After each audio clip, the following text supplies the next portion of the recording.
오늘은 룻기 세 번째 시간입니다. 룻에 대해서 함께 살펴보았는데요. 오늘은 사랑은 무엇이다? 사랑에 대해서 두 가지 속성에 대해서 함께 살펴보고자 합니다. 사랑은 헌신이고 사랑은 신뢰라는 것입니다. 룻기는 그 줄거리를 보면 엘리멜렉이라는 한 사람이 이스라엘 땅, 하나님이 축복하시고 건거하시는 땅에 기근이 들므로 한 사람이 모압 땅으로 이주를 했어요. 그러다가 남편도 두 아들도 잃고 이제 10년쯤 돼서 다시 베들레헴 땅에 하나님이 축복하셨다라는 소식을 듣고 다시 돌아오는 그런 스토리입니다. 그런 스토리인데 혼자 오는 것이 아니라 누구를 데리고 오죠? 며느리를 데리고 와요. 첫 며느리 오르바와 둘째 며느리 룻을 나오미가 좀 배려하는 의미에서 너희들 이제 미래가 창창하고 미래가 있으니까 너희들 나라로 가도 좋을 것 같다. 걱정해 주죠. 근데 오르바는 처음에는 안 간다고 했지만 자기의 미래를 생각하면서 모압 땅으로 다시 가요. 룻은 어머니의 백성이 나의 백성이 되고 어머니의 하나님이 나의 하나님이 되겠습니다 하고 어머니 따라하겠습니다 하고 결심을 합니다. 여기까지가 우리가 살펴보았던 스토리거든요. 오늘은 이 룻에게서 나타난 헤세드 사랑, 인애가 무엇인지 함께 살펴보는 시간을 가지려고 해요. 왜? 어떻게? 무슨 이유로 룻이 나오미를 따라간다고 했을까? 남편도 잃고 자기의 땅도 아니었는데 어떻게 어머니를 따라서 낯선 베들레헴 땅에 가서 온갖 차별과 수모와 멸시와 천대를 다 감내하면서 자기의 인생을 투자했을까? 어머니에게 무엇을 발견했기에? 나오미에게서 발견된 것이 무엇이기에 룻이 이런 결정을 했다고 그랬죠? 두 가지였습니다. 하나는 나오미에게서 발견되는 신앙이었고요. 또 하나는 나오미에게서 발견되는 인격과 성품이었어요. 나오미는 신앙이 이렇게 좋은 사람은 아니었던 것 같아요. 처음에 엘리멜렉이 이 모압 땅으로 갔을 때 가부장적 사회라 가장이 주도했겠죠. 나오미는 그냥 따라갔을 거예요. 근데 엘리멜렉이라는 사람이 죽고 자기가 충분히 결정할 수 있었는데 나오미는 다시 베들레헴으로 오질 않아요. 거기서 두 아들을 결혼시켜요. 모압 사람처럼 살기로 결심했던 것입니다.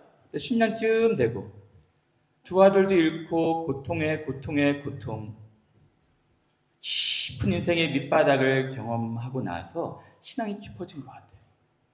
그래서 룻에게 이런 얘기를 합니다. 두 며느리에게.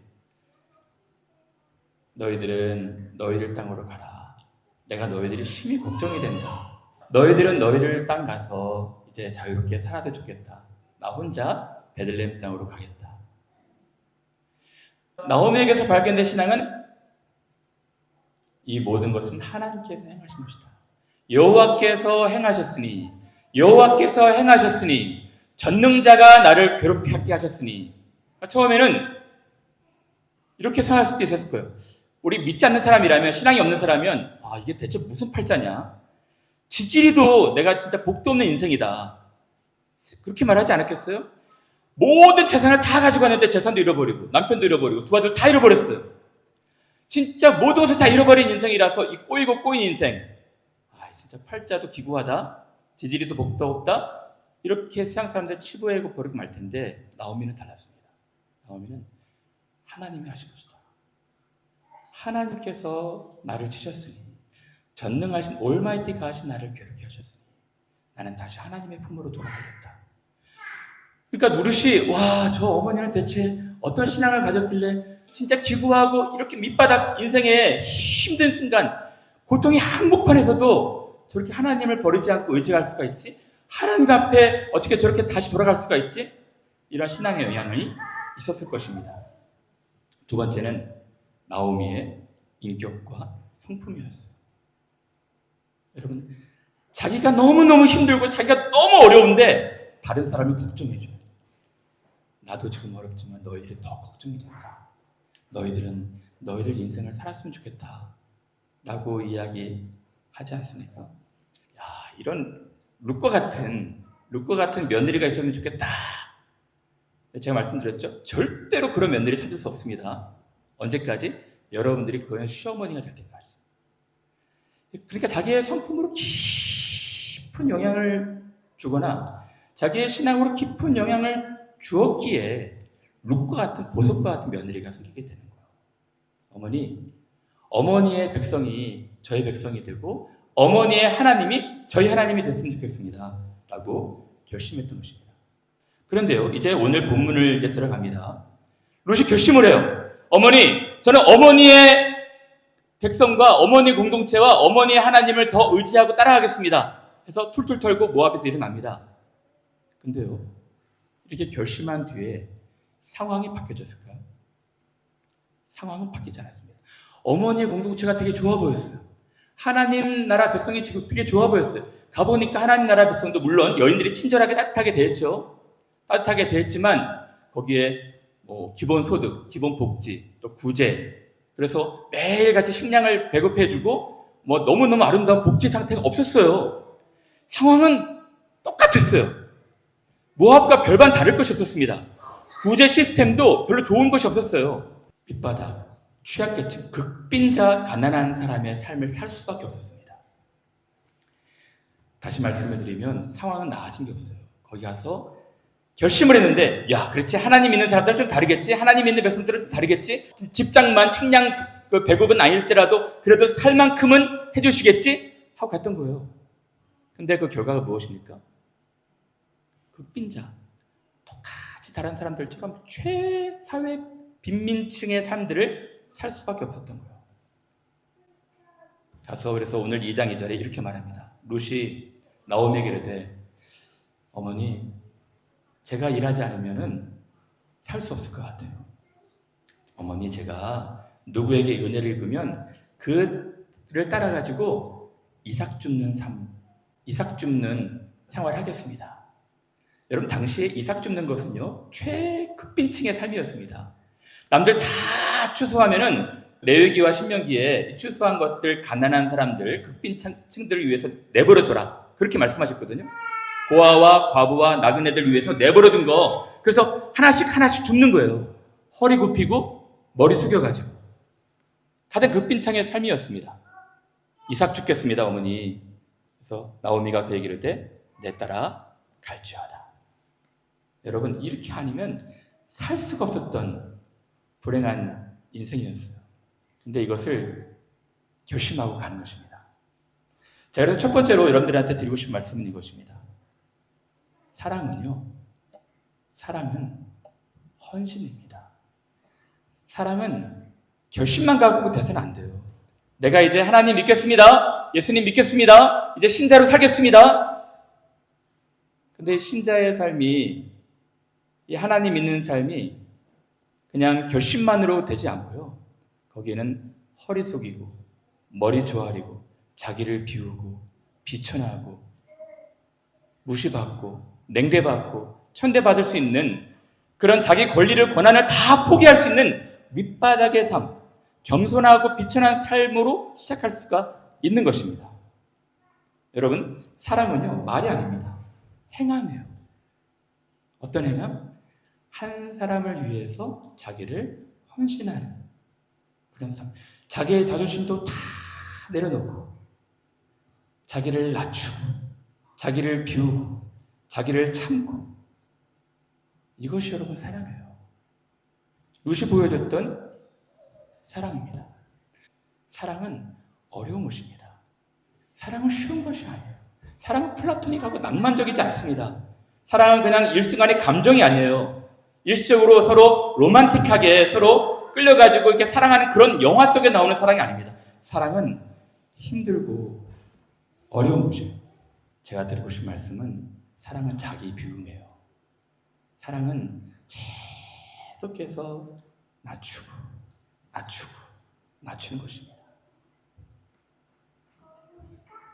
어떤 이야기를 들어도, 어떤 소리가 들려도 계속 응대하고 대응하는 것이 아니라 자기를 돌아보고 낮추고 비우는 거예요. 지금 이 룻은 진짜 이삭 죽는 삶이 너무 어려웠을 거예요. 힘들었을 것입니다. 멸시도 받고 천대도 받고 냉대도 받고 저는 모함 여인인데 왜 와서 지금 이렇게 일들을 하지? 힘들었을 거예요. 근데 사랑은 이제 롯에서부터 시작이 되거든요. 여러분 사사시대 400년 동안 제가 사사기와 룻기는 한 세트라고 그랬죠. 사사기와 룻기에서 발견되지 않는 것이 무엇입니까? 사랑이에요. 여긴 사랑이 없어요. 이 400년 동안 가나안 땅에 들어가서 하나님 말씀을 청종하고 여호와를 사랑하고 마음을 다해서 뜻을 다해서 힘을 다해서 하나님 사랑하고 형제들을 사랑한다면 하나님 복 주신다고 했는데 사랑이 없었기 때문에 기근이 임했던 것이거든요. 자기만 자기 중심적으로 자기 지파 공동체 중심으로 살았던 거예요. 근데 한 모함 여인이 이방 여인이 들어와 가지고 사랑을 우리에게 가르쳐 주신 거예요. 그 사랑은 무엇입니까? 자기를 낮추고 다른 사람을 세우는 거예요. 자기가 비춰내주고 자기는 비워주고 다른 사람을 높이는 것이었습니다. 자기는 죽고 남을 살리는 거였어요. 여기에 헤세드가 심어진 것입니다. 룻이 가서 이제 이삭 줍는 삶을 시작하니까 하나님께서 보아스라는 사람을 준비하죠. 우연히 마침 그러니까 보아스가 우연히 그의 밭에서 일하는 룻을 발견하고 하나님께서 은혜의 통로인 사람을 붙이셔서 이제 사랑이 더 풍성해지고 이 베들레헴으로부터 시작해서 이스라엘 전역에 사랑이 무엇인지 지금 가르쳐주고 있는 것입니다. 근데 여러분 계속 보십시오. 보아스가 뵙는 자들에게 거느린 사환에게 이르되 이는 누구의 소느냐 하니 뵙는 자를 거느린 사환이 대답하이르되 이는 나오미와 함께 모압 지방에서 돌아온 모압 소녀입니다. 여러분 이 장을 제가 조금 소개하는 게 나을 것 같아서 말씀드립니다. 보아스가 마침 우연히 이 룻을 만났어요. 만나가지고 이는 누구의 소녀냐? 그러니까 많은 사람들이 이는 나오미와 함께 모압 지방에서 온 모압 소녀입니다. 유명해졌어요. 유명인사가 되었습니다. 근데 계속 소개합니다. 그의 말이 나로 뵈는 자를 따라 단 사이에서 이삭을 죽게 하소서 하였고 얼마나 헌신했냐면 시어머니를 봉양하기 위해서 얼마나 허리 굽히고 머리 숙이고 멸시와 천대 다 받아가며 숨어 겪으면서 이 헌신을 했냐면 아침부터 와서 잠시 잠깐 쉬었다가 음식 먹을 벼를 그때 잠깐 쉬었다가 저녁 늦게까지 허리 나갈 정도로 수고하고 있는 거예요. 지금까지 계속하는 중이다. 주변 사람들한테 감동이 됐던 것 같아요. 야, 한 사람을 살리기 위해 시어머니를 살리기 위해서 저렇게 헌신하는구나. 많은 사람들에게 큰 따뜻한 감동을 주었던 것 같습니다. 보아스가 룻에게 이르되 찾아가죠. 내 딸아 들으라. 이삭을 주우러 다른 밭으로 가지 말아라. 여기서 떠나지 말고 나의 소녀들과 함께 있어라. 그들이 베는 밭을 보고 그들을 따르라. 내가 그 소년들에게 명령하여서 네가 이방 여인으로 하고 아리따운 소녀라고 해서 너를 치근대거나 집적대거나 너한테 뭐라 말하지 않도록 내가 명령했다. 특별히 명령했다. 목이 마르거든 그릇에 가서 소년들이 기러운 것을 마실지니라 하는지라. 참 따뜻하죠? 보아스의 성품은 참 따뜻한 사람이었어요. 여러분 제가 1장, 2장, 3장, 4장 1장은 약간 몰락한 실패한 인생이 나오는데 2장부터는 정말 이 공동체에서 오고 가는 모든 말들이 참 따뜻해요. 따뜻하고 친절하고 상냥한 훈훈한 말투가 오고 가요. 룻이 엎드려 얼굴을 땅에 대고 절하며 그에게 이르되 저는 이방 여인이거늘 당신이 어찌하여 내게 은혜를 베푸시며 나를 돌보시나이까 하니 보아스가 그에게 대답하려되 내 남편이 죽은 후로 내가 시어머니에게 행한 모든 것과 내 부모와 고국을 떠나 전에 알지 못하던 백성에게로 온 일이 내게 분명히 알려졌느니라. 룻은 유명인사가 되어버렸어요. 룻은 아침부터 일찍 나와가지고 저녁 늦게까지 잠시 쉴 틈에서 잠깐만 쉬고 부지런히 시어머니 먹여 살리기 위해서 열심히 일하는 것을 보고 많은 사람들이 감동이 되었던 것입니다. 한 사람을 살리기 위해서 자기의 자존심, 자기의 자존감 하찮게 생각하고 다 내려놓았던 것입니다. 보아스가 이야기를 하죠. 여호와께서 내가 행한 일에 보답하시기를 원하며 이스라엘의 하나님 여호와께서 그의 날개 아래 보호를 받으러 온 내게 온전한 상 주시기를 원하노라. 아직까지 여기까지는 둘의 어떤 그런 사랑 그런 것은 아직 발견되지 않습니다. 서로 훈훈한 따뜻한 이야기가 오고 가는 거예요. 룻이 이르되 내 주여 내가 당신께 은혜 입기를 원하나이다. 나는 당신의 하녀 중에 하나와도 같지 못하오나 당신이 이 하늘을 이루하시고 마음을 기쁘게 하는 말씀을 하셨나이다. 마음을 기쁘게 하는 말들. 그렇죠? 참 훈훈한 따뜻한 말들이 오고 가요. 식사할 때 말만 오고 가는 것이 아니라 보아스가 당시에는요 유력자들과 겸상하는 거 쉽지 않습니다. 근데 룻에게 이르되 이리로 와서 떡을 먹으며 내 떡조각을 초에 찍어라 하므로 룻이 곡식 빼는 자 곁에 앉으니 그가 볶은 곡식을 주매 룻이 배불리 먹고 남았더라. 여러분 헤세드는요 이 사사기에서 나오는 헤세드 인애 사랑은 힘 있는 자가 힘 없는 자에게 베푸는 사랑이거든요. 그래서 은혜라고 합니다.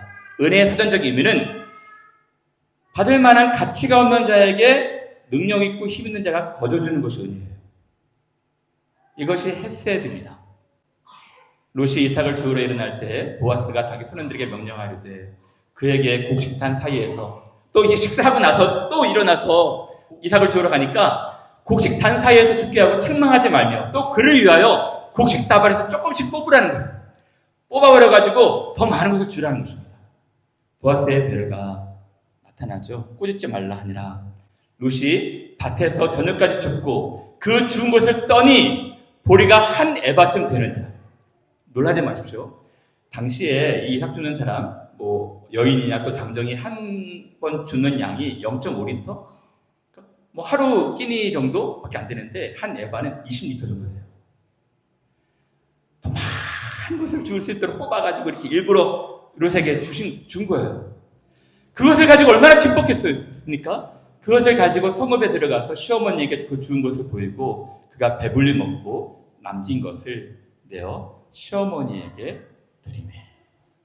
이제 이 베들레헴 삭막한 사사시대 공동체, 기근 공동체에 하나님의 사랑이 싹트기 시작해요. 사랑의 향기가 물씬 발하게 됩니다. 누구를 통해서? 한 이방 여인 룻을 통해 가지고 하나님이 강력한 메시지를 주고 있는 거예요. 룻이 어머니의 백성과 어머니의 하나님이 나의 하나님이 되기를 바랍니다. 어머니의 성품과 신앙을 통해서 깊은 인상을 받고 자기도 그런 삶 살기로 결심해서 헌신하는 그 룻에게 하나님께서 이제 이스라엘 회복을 주신 것입니다.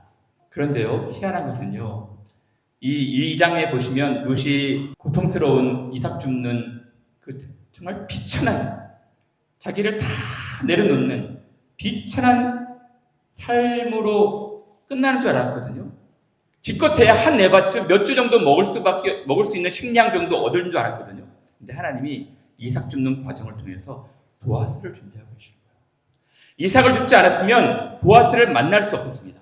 보아스가 들어오는 과정이에요. 그러니까 여러분들이 사람들을 사랑으로 헌신하고 섬기고 여러분들을 비천하게 여기고 오래 참고 또 기다리고 또 품고 용납해주고 여러분들을 낮추고 여러분들을 비우고 또 여러분들을 죽고 다른 사람들이 사는 그 사랑과 헌신을 한다면 하나님의 은혜의 통로인 은혜의 길들이 열리기 시작하는 것입니다.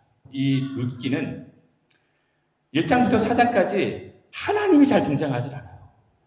하나님의 이름이 간혹 이 나오미와 룻에게 통해서 언급은 되지만 하나님이 1장부터 끝까지 4장까지 전면으로 등장하지 않습니다.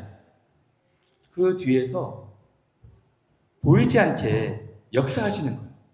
나오미와 룻과 이 보아스 다 매칭시키면서 서로 만나게 하시면서 하나님이 그 배후에서 일하신 것이다. 그리고 사랑을 가르쳐 주시는 거예요. 여러분 룻기는요, 단지 우리가 룻기서를 읽으면서 이 룻기서는 가정의 달에 고부간의 갈등, 시어머니와 며느리의 갈등, 이것을 좀 푸는 어떤 성경으로 설교하겠다? 그런 성경이 아닙니다. 룻기는 고부간의 갈등 얘기를 얘기하는 것이 아니에요. 룻기는 또 어떤 분들은 백마탄 왕자, 우리가 이런 성품을 가지면 좋은 결혼, 신랑감 만나겠구나, 좋은 결혼하겠구나, 이런 성경도 아닙니다. 이런 것을 가르치는 것이 아니고요. 룻기가 정확하게 가르치고 있는 메시지는 예수 그리스도 메시아입니다. 예수님께서 헤세드의 사랑, 헤세드의 사랑을 온 인생들에게 베푸셨다.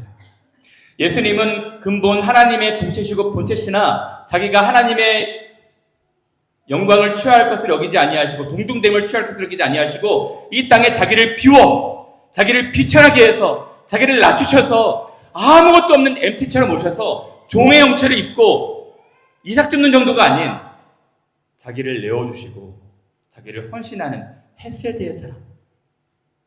그래서 자기가 죽고 다른 사람이 사는, 자기가 찢어지고 다른 사람이 생명을 얻는 그런 놀라운 사랑을 하셨다. 이 말씀을 지금 얘기해 주고 있는 것입니다. 사랑이 없는 이 하나님의 공동체에 다윗 왕의 후손으로, 그러니까 룻이 낳은 오벳, 이세, 다윗 14대의 후손으로 메시아가 날 텐데 메시아가 우리에게 사랑을 가르쳐주고 있는 거예요. 사랑은 무엇입니까? 사랑은 자기를 낮추고 자기를 비우고 온갖 모든 수모와 멸시와 천대를 겪어도 다 용납하고 품고 서로 따뜻하게 조언하고 따뜻하게 권면하고 다른 사람을 세우고 한 사람을 살리는 헌신하는 것이 사랑이에요. 이 사랑이 메시아의 사랑인 것입니다. 예수께서 우리에게 가르쳐주신 사랑, 대속의 사랑인 거예요. 그래서 여러분, 룻기의 핵심 키워드는 헤세드와 고엘입니다. 고엘은 자기의 형제를 위해서 자신이 다 헌신하고 값을 치름으로 말미암아 이제 대속하는 것이거든요.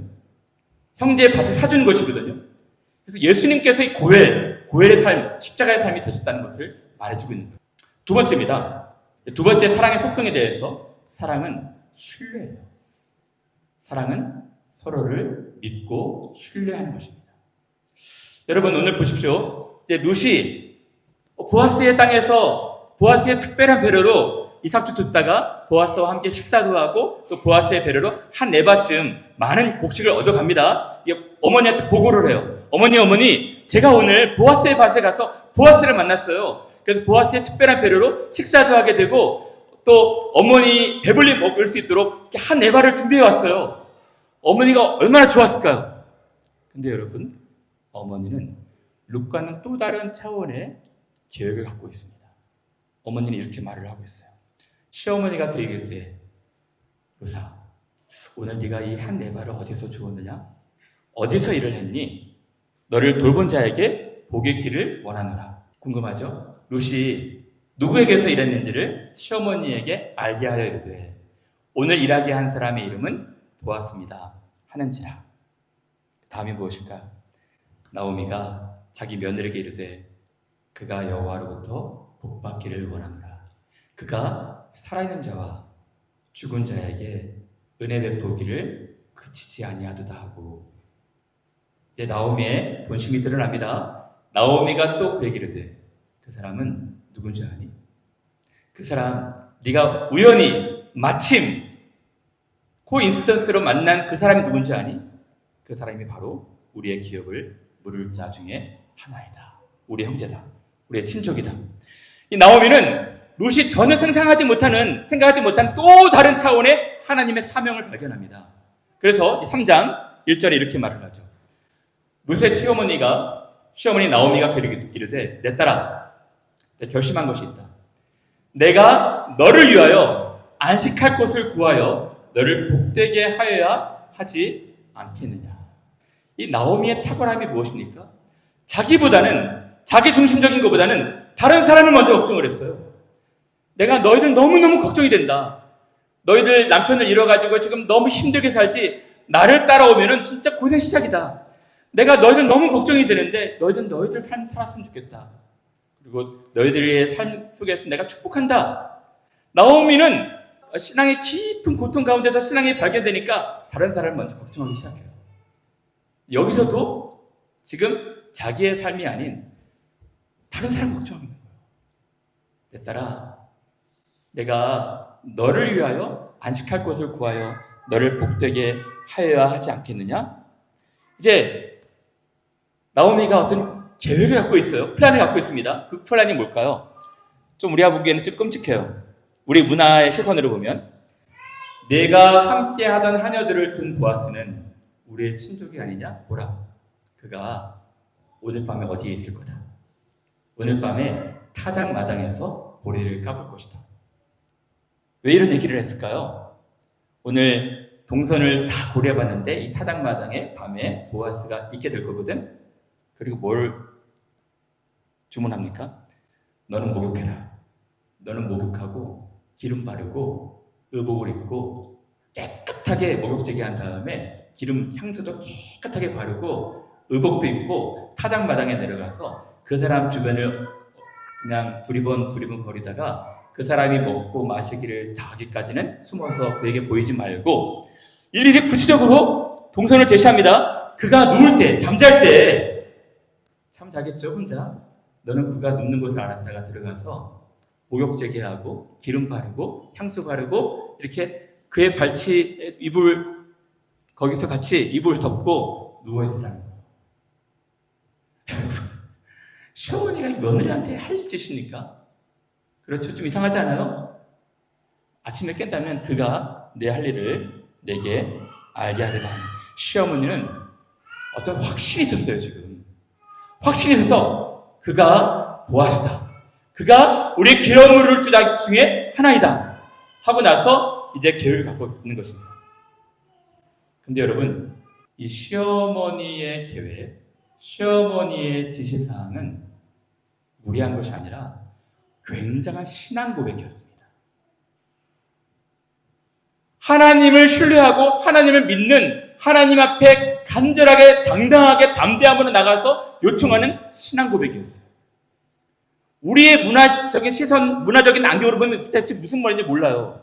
만약에 이 보아스가 아침에 일어나가지고 자기 이불 속에 어느 여자가 옷 벗고 이렇게 누워있으면 깜짝 놀라가지고 꽃뱀 아니냐? 하고 적발해서 고발하면은 이게 문제 크게 일어날 것 아니겠습니까? 우리 문화에선 그래요. 당시 이스라엘 고대 근동 사회, 이스라엘 문화에서 이 부분을 바라봐야 됩니다. 이것은 굉장한 신앙 고백이었어요. 하나님을 신뢰하고 하나님 믿는 신앙적인 행위였습니다. 그거 왜 그럴까요? 보십시오. 형제들이 함께 사는데 그중 하나가 죽고 아들이 없거든. 계대 결혼입니다. 그 죽은 자의 아내는 나가서 타인에게 시집가지 말 것이요. 구약의 말씀이에요. 구약에 이 모세가 하나님이 하나님의 나라 백성들한테 내린 제도, 사회복지 시스템, 또 하나님이 이스라엘 형제지파 공동체가 어떻게 보존이 되고 어떻게 번성이 돼야 되는지 하나님께서 이 법을 정하셨거든요. 법을 정하셨는데 여러분, 먼저는 땅에 대한 법입니다. 제가 땅에 대한 법은 인용을 하지 않았는데 어떤 사람이 땅을 잃어버리면 두 가지 법이 있어요. 하나는 그 가까운 형제들, 친족들이 좀 부유한 사람이 대신 그 형제의 땅을 사줘야 돼요. 이게 형제 공동체거든요. 어떤 사람이 손실과 손해를 입으면은 그 형제 중, 친족 중 하나가 대신 그 기업물을 자가 돼가지고 땅을 사서 돌려줘야 됩니다. 만약에 그러지 않을 시, 형제들이 없을 시는 어떻게 될까요? 희년입니다, 희년. 49년 되었을 때 다시 그 땅 주인이 다시 돌려줘야 돼요. 이게 하나님의 복지 시스템이었거든요. 또 하나의 복지 시스템은 뭐냐면 계대 결혼이거든요. 형제 중에 어떤 사람이 형이 죽어요. 그 결혼한 그 형수가 이제 후손을 못 낳게 되면은 동생이 형수와 결혼해서 후손을 갖게 하는 하나님의 나라의 당시 이스라엘 근동사회의 복지 시스템이었습니다. 그래서 신명기는 엄히 명하고 있어요. 형제들이 함께 사는데 그중 하나가 죽고 아들이 없거든. 그 죽은 자의 아내는 나가서 타인에게 시집가지 말라는 것입니다. 금해져 있어요. 그의 남편의 형제가 그에게로 들어가서 그를 맞이하여 아내로 삼아 그의 남편의 형제된 의무를 그에게 다 행할 것이요. 우리가 볼 때는 이상하지만 당시에는 너무나도 명백한 하나님의 법이었어요. 다른 시집가지 말라는 것입니다. 반드시 형제들이 감수하라는 거예요. 그러면 그렇게 하지 않을 경우는 어떻게 될까요? 왜 이렇게 하라고 하십니까? 여인이 낳은 첫 아들이 그 죽은 형제의 아들의 이름을 잊게 하여 그 이름이 이스라엘 중에서 끊어지지 않게 하라는 것입니다. 계속 배를 이을 수 있도록 만들라는 거예요. 만약에 그렇지 않을 경우, 그러나 만일 그 사람이 형제의 아내를 맞이하기를 즐겨하지 아니하면 어떻게 해야 될까요? 형제의 아내는 항소하라는 거예요. 항소. 그 성문 장로들한테 찾아가가지고 장로님들 지금 이 형제가 의무를 다하지 않습니다. 항소하라는 것입니다. 그 성문으로 장로들에게로 나가서 말하기를 내 남편의 형제가 남편의 형제된 의무를 내게 행하지 아니한다 할 것이요. 그럼 장로들은 어떻게 될까요? 권면해야겠죠. 그 성읍 장로들은 그를 불러다가 따끔하게 야단치는 것입니다. 그가 말할 것이며 그가 이미 정한 뜻대로 말하기를 나 그렇게 하고 싶지 않다. 여자를 맞이하고 싶지 않다 하면은 침뱉으라는 거예요. 그냥 공동체 중에 한 사람으로 보지 말라는 것입니다. 그 형제의 아내가 장로들 앞에서 그에게 나가서 그의 발에서 신을 벗기고 그의 얼굴에 침을 뱉으며 정당한 권리였다는 것입니다. 그냥 하면 좋고 안 좋으면 어쩔 수 없는 것이 아니라 이것은 정당한 여인의 권리였어요. 하나님 말씀에 대한 수족이었습니다. 그러므로 나오미의 행위는 신앙 고백이었어요. 지금 이 여호수아와 여호수아 이후 생존한 장로들의 이후 다음 세대, 다른 세대는 하나님을 알지도 못하고 하나님이 하신 일도 알지 못하기 때문에 사사시대가 된 것이거든요. 사사시대의 특징이 무엇입니까? 왕이 없으므로 자기 소견에 다 좋은 대로 행하는 거예요. 질서가 없는 것입니다. 내가 옳고 이것도 내가 옳으니까 이거 내 판단이 맞다, 내 견해가 맞다, 이렇게 오합지졸이 없는 거예요. 다 각기 자기 좋은 대로. 내가 생각하기에는요, 내 판단에는요, 이것이 맞는 것 같은데요, 다 그러는 거예요. 그래가지고 지금 하나님 말씀이 순종되질 않았어요. 근데 룻 통해서, 나오미를 통해서 하나님의 말씀이 다시 이렇게 일깨워진 것입니다. 보아스마저도 이 신앙이 있고 성품이 훌륭했던 사람마저도 하나님 말씀을 잊었던 것 같아요. 근데 내일 자세히 살펴보겠지만 보아스가 이 나오미와 룻의 사건을 통해서 하나님 말씀이 다시 회복이 되고 있어요. 이게 바로 헤세드입니다. 신명기 25장에는 이르기를 그의 형제의 집을 세우기를 즐겨하지 아니하는 자에게는 이같이 할 것이라 하고 이스라엘 중에서 그의 이름을 신복임 받은 자의 집이라 부를 것이니라. 나오미의 행함은 말씀에 대한 신뢰였어요. 말씀에 대한 신앙 고백이었습니다. 하나님 말씀에 이런 것이 있기에 하나님 믿고 갑니다. 그리고 내가 너를 위하여 무슨 복을 빌어야 될 것도 아니겠느냐. 나오미가 룻에 대한 간절한 사랑으로 배려해주고 존중해준 행위였어요. 룻도 대단합니다. 룻이 사실은 어머니 그것만큼은 제가 못하겠는데요. 여러분 룻은 모함 여인이었어요. 율법에 대해서 잘 몰랐어요.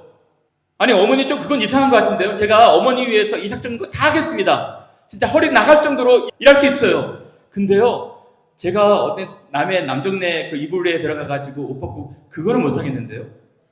이게 거절할 수도 있었을 거거든요. 룻은 그렇지 않았습니다. 룻이 이렇게 고백하죠. 시어머니에게 이르되 어머니의 말씀대로 내가 다 행하리이다. 왜 그랬을까요? 어머니를 신뢰했기 때문에 그래요. 사랑은 신뢰인 것입니다. 어머니 한번 일로 와보세요. 저랑 한번 토론 좀 한번 해보실래요? 이건 이거고 저건 저거 저건 이거 같은데요? 이렇게 얘기할 수도 있었겠죠. 그러나 룻은 그렇게 얘기하지 않아요. 어머니가 무슨 생각이 있으셔서 그렇겠죠. 어머니 제가 잘 이해가 안 되지만 어머니가 무슨 깊은 생각이 있으셔서 그렇게 하신 것이겠죠. 어머니 제가 어머니 말씀 순종하겠습니다. 내가 다 행하겠습니다. 말로만 하지 아니하고 그가 타작마당으로 내려가서 시어머니의 명령대로 다 행하니라. 여러분, 사랑이 무엇입니까? 사랑은 신뢰하고 믿어주는 거예요. 그렇지. 내가 잘 이해가 안 되지만 그래, 우리 어머니가, 이 나오미 어머니가 하나님을 신뢰하는, 하나님 전능자의 그늘 아래 살고자 하는 어머니가 어떤 생각이 있으셔서, 판단이 있으셔서 이렇게 하시겠지. 어머니, 제가 순종하겠습니다. 이것이 사랑입니다. 아까도 말씀드렸지만 이 룻기는 우리에게 도덕적인 삶, 훈훈한 삶을만 권면하지 않아요. 예수 그리스도를 가르쳐주고 있는 것입니다. 예수 그리스도 그가 한 것이 무엇입니까? 하나님의 계획이 있었어요. 하나님의 계획이 무엇입니까? 하나님의 뜻은 아들 예수 그리스도를 세상에 보내서 그가 형제들을 위해서 자기를 내어줌으로 형제들이 핏값을 다 지불하고 감당함으로 그들을 구속하고 그들을 대속하는 것이 하나님의 뜻이었습니다. 이게 하나님의 뜻이었어요. 계획이었어요. 그 형제된 예수 그리스도의 형제된 우리 인생들을 위해서 자신을 내어주고 자신의 핏값을 오히려 다시 사는 고엘이 하나님의 뜻이었거든요. 십자가 하나님의 뜻이었습니다. 예수께서 그것을 행하신 거예요. 그리스도께서 하나님 곧 우리 아버지의 뜻을 따라 순종하신 것입니다. 하나님, 아버지의 뜻이 그러하다면 제가 순종하겠습니다. 하나님 할 수만 있으면 이 잔이 내게서 옮겨졌으면 좋겠는데요. 그러나 아버지의 뜻이거든요. 제가 행하겠습니다. 하나님에 대한 전폭적인 서로 간의 신뢰가 있었던 것입니다. 이 약한 세대에서 우리를 건지시려고 우리 죄를 대속하기 위하여, 그러니까 대속할 것이 리딤, 고엘이거든요. 고엘. 이 대속이라는 뜻이 고엘입니다. 값을 주고 사는 거예요. 그죠? 이제 보아스가 자기 값을 지불해가지고 이 땅을 산 것처럼 예수 그리스도가 자신을 드림으로 값을 지불함으로 우리를 대신 사는 거예요. 여러분, 그래서 제가 십자가에서 예수께서 하신 말씀, 다 이루었다. I paid in full.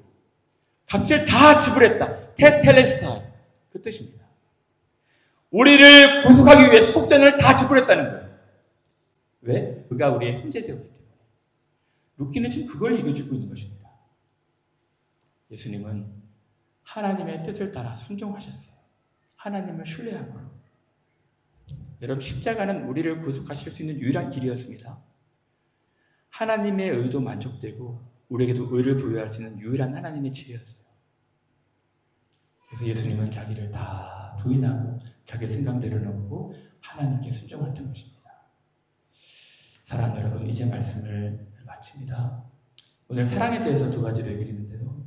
사랑은 단지 결심에 그치는 것이 아니라 자기를 비천하게, 자기를 비우고, 자기를 낮추고, 또 자기가 죽기까지 다른 사람이 살고, 다른 사람이 생명을 얻고, 다른 사람이 힘을 얻는 그런 헌신이에요.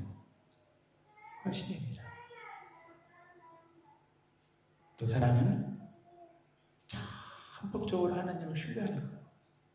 잘 이해가 안 되고 또 내 생각과는 좀 다르다 할지라도 하나님의 길과 하나님의 생각은 더 크고 높을 것으로 기대하면서 하나님을 신뢰하면서 쪼박쪼박 이 길을 걷는 것이 사랑입니다. 사랑하는 여러분, 우리 예수님께서 이런 귀한 일을 감당하신 것 기억하시고 오늘 여러분들이 이런 깊은 하나님의 헤세드, 사랑을 발견하시는 귀한 복된 저녁이 되시기면 좋겠습니다.